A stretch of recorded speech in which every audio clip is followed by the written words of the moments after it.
वास्तव बातमी.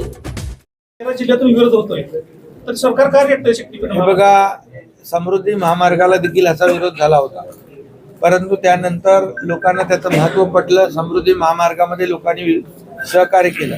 आता काही ठिकाणी विरोध होतोय, पण हा प्रकल्प जो आहे जिथं विरोध होतोय तिथून आम्ही काही त्याचा अलाइनमेंट चेंज करण्याचा देखील निर्णय घेतलेला आहे. परंतु जिथं लोकांना कळतंय की बाबा याचा फायदा होणार आहे तिथं लोक येत आहेत स्वतःहून पुढे. सर, राज्यातला सर्वात मोठा पक्ष आता आपला शिवसेना बनलेला आहे.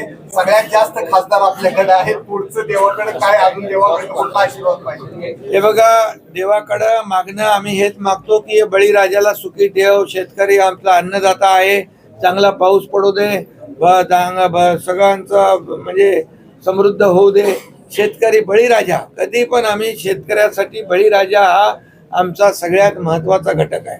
आणि म्हणून मी नेहमी म्हणतो, सरकारच्या तिजोरीवर पहिला अधिकार बळीराजाचा आहे आणि त्याला सुखी करण्याचं साकडं घातलेलं आहे. आणि महाराष्ट्रातल्या सर्व जनतेला सुखी करणं, महाराष्ट्राचा विकास भरभराट होऊ द्या, अशा प्रकारचं परमेश्वराकडे, पांडुरंगाकडे.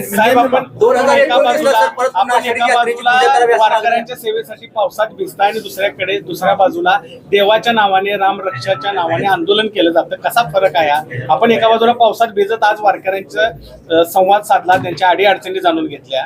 रामरक्षा हे फक्त बेगडी प्रेम आहे, हा दिखावा आहे. ज्यांनी राम भक्ताला चोर म्हटलं, राम भक्ताला हरामखोर म्हटलं, आता ते आता राम रक्षा करायला लागले.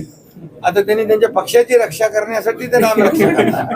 काय आज जास्ती काय राजकीय बोलून